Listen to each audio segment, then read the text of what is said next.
Alors, est-ce que votre delibar est vieux et obsolète?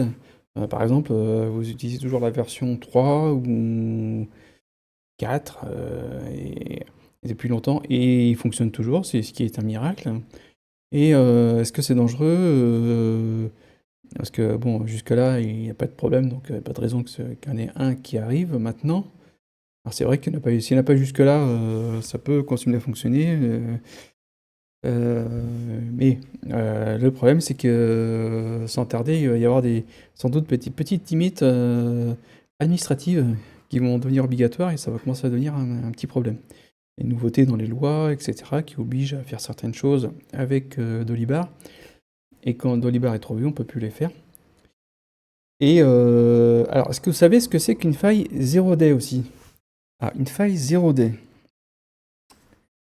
0 day ou comme 0 délai un petit peu. Je suis en train de chercher mon écran là. D'ailleurs, je ne sais pas si j'ai quelque chose à dessiner. Une faille 0 délai, c'est que quand une faille de sécurité est publiée, ça veut dire que c'est déjà trop tard en fait. C'est qu'il y a déjà des pirates qui sont peut-être en train déjà d'exploiter la faille de sécurité. Et ça veut dire que peut-être que vous n'avez pas le temps de finir votre café que votre Dolibar est piraté. Donc c'est ça une faille 0 day, c'est que c'est très très rapide.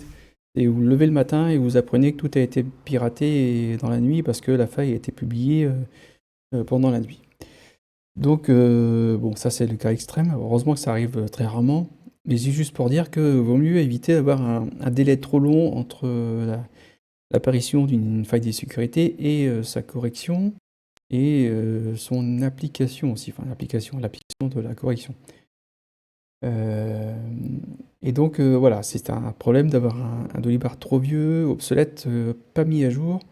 C'est pour ça que voilà, il faut mettre à jour de temps en temps. Et l'autre problème voilà, qu'il y a aussi, c'est que donc le Dolibar est programmé dans un langage. Ce langage, il évolue avec le temps. Certaines parties de ce langage peuvent devenir obsolètes, voire ne plus fonctionner du tout lorsque l'hébergeur va mettre à jour ce langage. Peut-être que subitement, un jour, Dolibar ne fonctionnera plus parce que il utilise des fonctionnalités qui sont plus disponibles ou qui ont été modifiées. Hein, quand je dis, c'est pas les fonctionnalités de Dolibar, les fonctionnalités du langage, les fonctions du langage qui ont peut-être des noms qui ont changé, des choses qui ont changé, etc. Et voilà, ça marche plus. Donc, vaut mieux pas trop rester trop en retard. Surtout maintenant, il y a une mise à jour majeure du langage qui a été faite il y a quelques temps maintenant et ça commence à devenir problématique de rester avec une version ancienne de Dolibar. Donc, vaut mieux rester à jour. Après, il y a d'autres petites choses qui sont importantes pour mettre à jour, c'est d'avoir un visuel un peu plus moderne, on va dire. Je sais que la plupart des gens font pas trop attention à ça, etc. Mais voilà, c'est juste pour y avoir, ça peut sembler vieux ou laisser un temps, donc de temps en temps, il faut faire des mises à jour. Donc moi, je m'appelle Christophe, je fais de l'infogérance de Dolibar. Donc, c'est-à-dire, je propose l'hébergement et je m'occupe techniquement des problèmes de Dolibar. Je me fais en sorte qu'il fonctionne de façon continue. Et en cas de problème, j'interviens pour résoudre les problèmes. Donc c'est ça l'infogérance. Alors moi, c'est une infogérance intégrée avec l'hébergement inclus. Puisque dans les serveurs que je propose, alors l'hébergement est dédié, hein, il n'y a pas de mutualisé. Donc dans les serveurs que je propose, ils sont intégrés dans mon système. Donc c'est pour ça que c'est moi qui propose les serveurs. Et je ne prends pas en infogérance, en milieu de l'infogérance, un hébergement comme ça. Donc il faut que ce soit sur mes serveurs, c'est beaucoup mieux. Et donc, comme je disais, c'est un véritable serveur dédié. Et je mets à disposition le test, hein, le test de l'infogérance. On verra tout à l'heure, il y a un lien sous la vidéo pour tester pendant 30 jours mon système. Voilà, que je mets à jour, je fais les sauvegardes, je m'occupe de la sécurité. Et et je fais en sorte qu'il ne soit pas trop obsolète. C'est-à-dire que maximum, l'idée maximum, c'est qu'il y ait 1 an au maximum. Alors il peut y avoir des modules complémentaires qui bloquent les mises à jour. C'est pour ça qu'il faut faire attention à ce qu'on choisit en module complémentaire.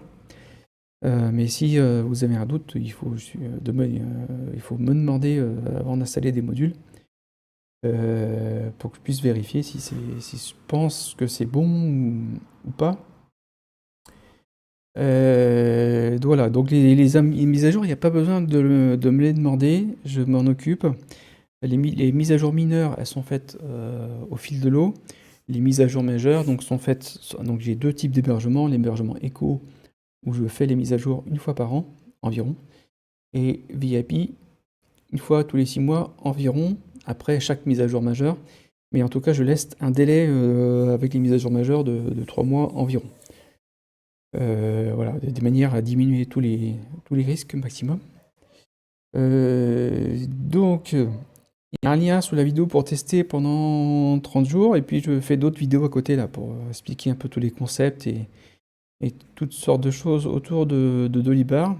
Bien que mon métier, c'est pas l'administratif, hein, je fais la technique. Je m'intéresse à la technique de fonctionnement, ce que fait le logiciel. À vrai dire, ça commence à sortir de mon domaine. Moi, ce qui m'intéresse, c'est le langage de fonctionnement, les bases de données, l'hébergement, etc. Après, ce qu'il fait en lui-même, bon, je m'en sers aussi, évidemment, pour faire les factures, etc. Mais après, il faut demander à des conseils administratifs à des gens pour qui c'est le métier. Voilà. Bon, bah, je vous dis à bientôt dans une prochaine vidéo. Au revoir.